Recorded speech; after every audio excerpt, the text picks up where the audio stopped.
अमरावती लैंगिक शोषण प्रकरणामध्ये अचलपूर आणि परतवाडा बंद ठेवण्यात आलं। अश्लील व्हिडिओ व्हायरल केल्याच्या प्रकरणामध्ये 6 आरोपी सध्या अटकेत आहेत। मुख्यमंत्र्यांकडून प्रकरणाची गंभीर दखल घेण्यात आली असून या प्रकरणाच्या तपासासाठी एसआयटी स्थापन करण्यात आली आहे। आरोपी अयाज तन्वीरच्या घरावर आज बुलडोझरनं कारवाई करण्यात आली आहे। अमरावतीतील अल्पवयीन मुलींच्या लैंगिक शोषण प्रकरणी अचलपूर परतवाडा बंदची हाक देण्यात आली आहे। सर्वपक्षीय आणि सामाजिक संघटनांकडून ही बंदची हाक देण्यात आली। घटनेचा निषेध करत आरोपीवर कठोर कारवाईची मागणी करण्यात आली आहे। अनुचित प्रकार घडू नये म्हणून चौकात पोलिसांचा मोठा बंदोबस्त तैनात ठेवण्यात आलाय। मुलींचं लैंगिक शोषण करून अश्लील व्हिडिओ व्हायरल केल्याप्रकरणी 4 आरोपींना अटक करण्यात आली आहे। परतवाडा पोलिसांनी आणखी 2 आरोपींना मंगळवारी रात्री अटक केली। अमरावतीत 19 वर्षांचा आरोपी मोहम्मद तन्वीरच्या घरावर बुलडोझरनं कारवाई करण्यात आली आहे। घराचा काही भाग अतिक्रमित असल्यानं नगर परिषदेनं घराचा जिना तोडून टाकलाय। अचलपूर नगर परिषदेकडून संबंधित घरावरील अतिक्रमणासंदर्भात तपास केल्यानंतर काही भाग बेकायदेशीररित्या बांधण्यात आल्याचं समोर आलं होतं। त्यानंतर नगर परिषदेनं आरोपीच्या कुटुंबाला अतिक्रमणासंदर्भात नोटीस बजावल्याचीही माहिती समोर आली होती। अल्पवयीन मुलींचं लैंगिक शोषण करून त्यांचे अश्लील फोटो आणि व्हिडिओ सोशल मीडियावरती व्हायरल केल्याचा आरोप मोहम्मद तन्वीर याच्यावर आहे। पोलिसांनी 6 जणांना ताब्यात घेतलंय। आरोपी मोहम्मद अयाज हा तरुणींना कठोरा नाका या परिसरातील एका फ्लॅटवर नेत होता अशी सूत्रांची माहिती आहे। पोलिसांना 18 व्हिडिओ आणि 39 फोटो मिळाले आहेत। मुख्यमंत्री फडणवीसांनी या प्रकरणाची गंभीर दखल घेतली आहे। तर पोलीस अधीक्षकांकडून 11 पोलीस अधिकारी आणि 36 अंमलदारांचं विशेष एसआयटी पथक स्थापन करण्यात आलंय। याच्या मुळाशी जाणं अतिशय आवश्यक आहे, कारण हा पोर्नोग्राफीचा धंदा आहे। हा ड्रग्ज आणि सेक्स रिलेटेड औषधाचं याच्यामध्ये हात आहे। महिलांसोबत अत्याचार करायचा आणि ते महिला कोणाच्या, बुरकेवाले नाही, आमची पोरी। बुरकेवाल्यांचा एकही व्हिडिओ तर 150 व्हिडिओ मध्ये नहीं है। मैंने वहाँ के एसपी से बात की, श्री विशाल आनंद जी से, तो उन्होंने मुझे बताया कि अभी तक हमारे हाथ में 8 मुस्लिम महिलाओं के फोटो और वीडियोस मिले हैं, जिसमें से 6 के फोटोज मिले हैं और 2 के वीडियोस मिले हैं। तो मैंने उनको वहाँ पे कड़क कार्रवाई करने के आदेश दिए। मुलींच्या सकट म्हणजे मला तर राग त्या मुलींचा पण येतोय, त्या बायांचा पण येतोय की त्यांना अक्कल नाहीये, त्यांना समजत नाहीये काय होतंय ते, स्वतःचं संरक्षण करू शकत नाहीये। त्या या कोणत्याही गोष्टीमध्ये धर्म आणण्यापेक्षा खऱ्या अर्थानं होम मिनिस्ट्रीने त्या ठिकाणी लक्ष देऊन काम करण्याची गरज आहे। दुर्दैव आहे आमच्या देशाचा विरोधी पक्षाचा की वोट जिहासाठी किती खाली जातात। यशोमती ठाकूर, काँग्रेस, MIM सांगतात त्या मुलींना कळत नव्हतं, मुलींचे पालक काय करत होते, हद करते। खरात आणि चाकणकर यांच्या प्रॉपर्टीवर बुलडोझर कधी चालवणार, सुषमा अंधारे यांनी सरकारला हा सवाल केलाय। तर रुपाली चाकणकरांना अटक झाली पाहिजे अशी मागणी रुपाली ठोंबरे पाटील यांनी केली आहे। परतवाड्यात ज्या तत्परतेने बुलडोझर लावलाय तो लावायलाच हवा, चांगलं झालं, पण तसाच बुलडोझर खरातच्या फार्म हाऊसवर कधी लावला जाणार आहे हा मूळ प्रश्न आहे। फक्त खरातच्याच फार्म हाऊसवर का हा बुलडोझर चालवावा?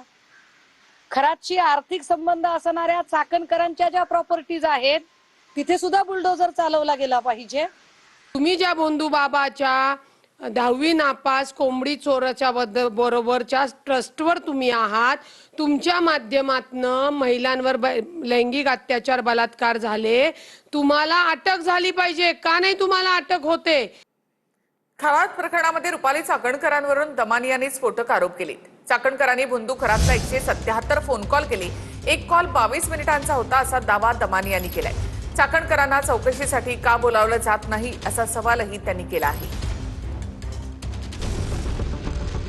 नाशिकच्या भोंदू खरात प्रकरणात रुपाली चाकणकरांवरनं अंजली दमानियांनी स्फोटक आरोप केलेत। भोंदू खरातला कोणी किती वेळा कॉल केले याची यादीच दमानियांनी पत्रकार परिषदेत वाचून दाखवली। रुपाली चाकणकरांच्या फोन कॉल्सची आहेत जी त्यांनी इनकमिंग आणि आउटगोईंग खरातांना केले। 177 कॉल्स आहेत एका दिवशी, तर तब्बल 22 मिनिटं गप्पा मारत होते। सगळ्यात जास्त वेळ खरातांशी बोललेत। पहिल्या नंबरवर त्यांची मुलगी आहे, मी समजू शकते। दुसऱ्या नंबरवर रुपाली चाकणकर आहेत। 33,727 सेकंड ह्या त्यांच्याशी बोलल्या. आता चाकणकर कुटुंबातले रुपाली चाकणकर, मुलगा सोहम चाकणकर, प्रतिभा चाकणकर, तन्मय चाकणकर, प्रफुल्ल चाकणकर, संकेत सायकर या सगळ्यांचे कॉल्स या यादीत सापडले. रुपाली चाकणकरांना SITने ताबडतोब खरं बोलवलं पाहिजे होतं. आता महिना उलटून जातोय तरी पण त्यांना बोलवलं जात नाहीये, याचं मला नक्कीच दुःख आहे. तर 28 दिवस झाले पुरावे कुठे आहेत असा सवाल करणाऱ्या चाकणकरांवर तृप्ती देसाई आणि दमानी यांनी पलटवारही केलाय. माझ्यावर मीडिया ट्रायल होते, माझ्या विरुद्ध पुरावा दिला जात नाहीये, माझं अमुक नाहीये, माझं तमुक नाहीये, असं जे विधान त्यांनी काल केलं फेसबुक पोस्ट थ्रू, आणि त्या पण एक्झॅक्टली धनंजय मुंडेंसारख्या सध्या मीडियातनं गायब आहेत. 28 दिवस झोपा काढत होत्या का? आता 28 दिवसानंतर त्यांच्या बहिणीचा जबाब झाल्यानंतर त्यांना आता जाग आली.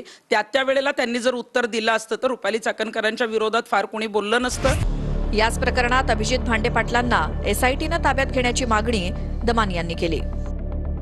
एक डेप्युटी कलेक्टर आहेत, ते त्यांना खूप मदत करतायत, ते मुंबईत कार्यरत आहेत. आता मी त्याचं नाव घेऊन सांगते, ते अभिजित भांडे पाटील जे इथे SRA मध्ये होते, त्यांची SRAतनं सुद्धा त्यांना पदमुक्त करून त्यांना पुन्हा त्यांच्या ओरिजिनल ठिकाणी आणलंय. यांना खरं तर पदमुक्त करणंच गरजेचं आहे.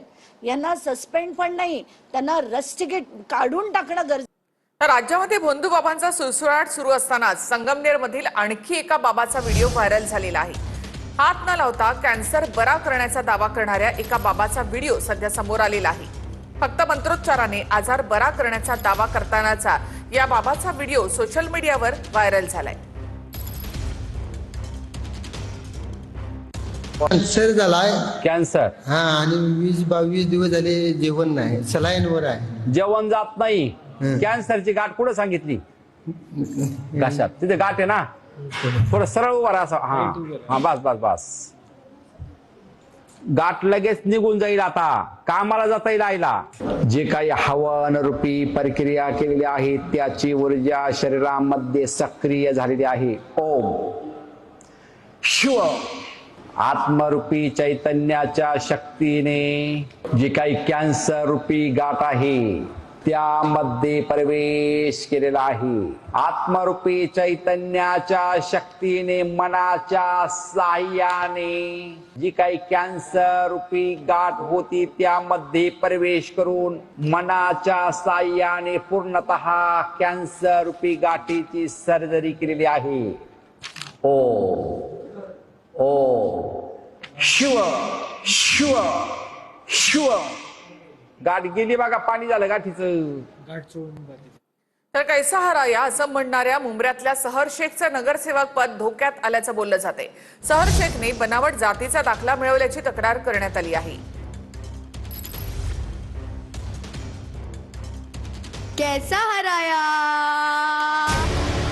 कैसा हराया अशी डायलॉगबाजी करणाऱ्या मुंबऱ्यातल्या सहर शेखचं नगरसेवक पद धोक्यात आल्याचं बोललं जातंय.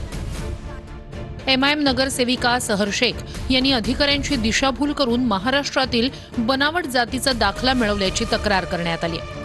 पूरे हिंदुस्तान महाराष्ट्र के अंदर जो बोल रहे हैं कि हम कैसे हराया, हमने जो तहसीलदार को तकरार किया उसकी हमें सच्चाई हमारे हाथ में है और इंशाल्लाह इसकी कार्रवाई चालू है. बहुत जल्द इंशाल्लाह उनका नगर सेवक पद रद्द होगा. कैसा हराया को अभी कैसा गायब किया, जेव्हा इस पूरे भाग को हम हरा कर देंगे म्हणजे ह्या सगळ्यांची कधी ना कधी तरी पार्श्वभूमी तपासली पाहिजे. डॉक्यूमेंट्स जो दिए थे वो फर्जी निकले, ऐसा अहवाल अभी प्राप्त हुआ. अगर वो गलत है तो उनका नगर सेवक पद जाएगा जरूर. नेमका आक्षेप काय आहे पाहूया. सूत्रांच्या माहितीनुसार जात पडताळणीच्या दाखल्याच्या शीर्षकात महाराष्ट्र शासन असा उल्लेख नाही. दाखल्यावर उपविभागीय अधिकाऱ्यांची स्वाक्षरी नाही.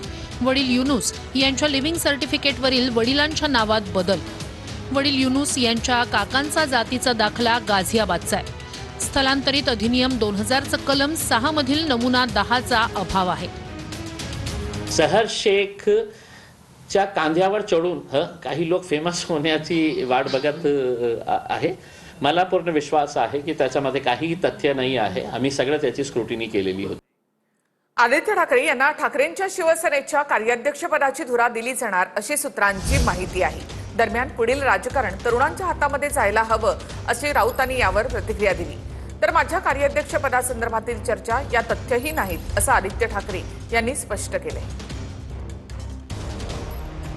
ठाकरेंच्या शिवसेनेत आदित्य ठाकरेंना कार्याध्यक्ष पदाची धुरा दिली जाणार असल्याची सूत्रांची माहिती आहे. सूत्रांच्या माहितीनुसार आदित्य ठाकरे यांना कार्याध्यक्ष करून पक्षाची महत्त्वाची जबाबदारी देण्यात येईल. ठाकरेंच्या शिवसेनेच्या कार्यकारिणीची बैठक होणार आहे. बैठकीमध्ये एकमतानं आदित्य ठाकरे यांना कार्याध्यक्ष करण्याचा ठराव मांडला जाणार आहे. उद्धव ठाकरे यांना जसं कार्याध्यक्ष करण्यात आलं होतं तसंच आदित्य ठाकरेंना कार्याध्यक्ष केलं जाणार आहे. श्री आदित्य ठाकरे यांचं नाव समोर आलं असेल आपल्या माध्यमातून तर नक्की त्याचं स्वागत केलं पाहिजे. नक्कीच आता तरुण पिढीच्या हाती नेतृत्व देताना या सगळ्या गोष्टीचा विचार केला पाहिजे की पुढलं राजकारण हे तरुणांच्या हातातच जायला पाहिजे. ते घेतला जात असेल तर चांगली गोष्ट आहे. ते स्वतः कॅबिनेट मंत्री राहिलेले आहेत, परिवारातला एक भाग आहे, युवा पिढी त्यांच्या पाठीमागे त्या ठिकाणी आहे, त्यामुळे त्यांना कार्याध्यक्षपद त्या ठिकाणी मिळालं तर ती चांगलीच गोष्ट आहे. शेवटी तो त्यांचा तिथं पक्ष आहे. मला वाटतं ही इतिहासाची पुनरावृत्ती आहे. असाच प्रकार शिवसेना प्रमुख हयात असताना उद्धव साहेबांनी केला होता. उद्धव साहेबांनी आता राजकारणातून निवृत्ती घ्यावी, रिटायर व्हावं, हा संकेत कदाचित या कार्याध्यक्ष पदामुळे देण्याचा प्रयत्न आदित्य ठाकरेंनी उद्धव साहेबांना केला असेल. आमच्या पक्षात जेव्हा काही बदल घडतायत तर बाकीच्यांना मोड काय येत आहेत तेच मला काही कळत नाही. का वेगळ्या मोडवर जातायत? अरे मेल्यानं तुम्ही गळाला लागलात त्याचं बघा. आज सकाळपासून काही टीव्ही चॅनल्सवर बातमी आहे की मला पक्षामध्ये काही पद दिलं जाणार आहे. या बातमीत काहीही तथ्य नाहीये आणि अशी कुठलीही चर्चा पक्षात नाहीये. महाराष्ट्रामध्ये अनेक ठिकाणी तापमानाचा पारा हा 40 अंशांच्या पार झालेला आहे. अकोल्यामध्ये सर्वाधिक 44 अंश सेल्सिअस तापमानाची नोंद झाली आहे. अकोल्यामध्ये आढळलेला मृतदेह उष्माघाताचा बळी असल्याचा संशय आहे. महाराष्ट्रामध्ये सध्या सूर्य आग ओकतोय. अकोलामध्ये 44 अंश इतक्या कमाल तापमानाची नोंद झाली आहे. तर पश्चिम विदर्भ आणि खानदेशात काही जिल्ह्यांमध्ये तर 42 अंश तापमानानं अंगाची लाही लाही केली आहे. अकोल्यामध्ये मालवाहू रिक्षात अनोळखी व्यक्तीचा मृतदेह आढळलाय. हा मृत्यू उष्माघातानं झाला असावा असा अंदाज पोलिसांनी वर्तवलाय. उष्णतेच्या लाटांपासून संरक्षणासाठी शासनाकडून उष्णता कृती आराखडा जारी करण्यात आलाय. कोणत्या जिल्ह्यात सरासरी किती तापमान आहे बघूया. अकोला 44 अंश सेल्सिअस, अमरावतीत 43 अंश सेल्सिअस, सोलापूर 43.2, जळगावमध्ये 42.5 अंश सेल्सिअस, धुळे आणि नंदुरबारमध्ये 42 अंश सेल्सिअस तापमान आहे. तर पुण्यामध्ये 40 अंश सेल्सिअस, मुंबईसह कोकणात 38 ते 40 अंशांवर तापमान पोहोचलंय. दुसरीकडे राज्यात उष्णतेची लाट आलेली असताना पुढील 4 दिवसात राज्यात विविध ठिकाणी वादळी वाऱ्यासह पावसाचा इशारा देण्यात आलाय. अवकाळी पावसासह ताशी 50 ते 60 किलोमीटर वेगाने वारे वाहण्याची शक्यता आहे. त्यामुळे महाराष्ट्रातील नागरिकांना हवामानाच्या लहरीपणाचा सामना करण्यासाठी तयार राहावं लागणार हे नक्की आहे. जरी विदर्भातील तापमान हे 40 पार असलं तरी ते सरासरीपेक्षा 2 ते 3 डिग्री सेल्सिअसनीच जास्त आहे. पण 40पेक्षा जास्त तापमान जाणं हे ह्युमन हेल्थसाठी किंवा सगळ्याच गोष्टींसाठी चांगलं नाही. येणारे 3 दिवस अशीच परिस्थिती असण्याची शक्यता आहे. तापमान हे वाढतानाच आपल्याला दिसेल किंवा 40पेक्षा जास्त तापमान हे बऱ्याच ठिकाणी आपल्याला बघायला मिळेल. आणि आता बातमी येते कोल्हापूरमधून. कोल्हापूरमध्ये 25 लाखांच्या खंडणीसाठी व्यावसायिकाची अपहरण करून हत्या केल्याची घटना घडली. 40 वर्षीय व्यावसायिकाच्या हत्येच्या थरारक घटनेने कोल्हापुरातलं दानोळी गाव हादरलंय. याबाबत टिल्लू पवार आणि राजदीप ताडी या दोघांना पोलिसांकडून अटक करण्यात आली आहे.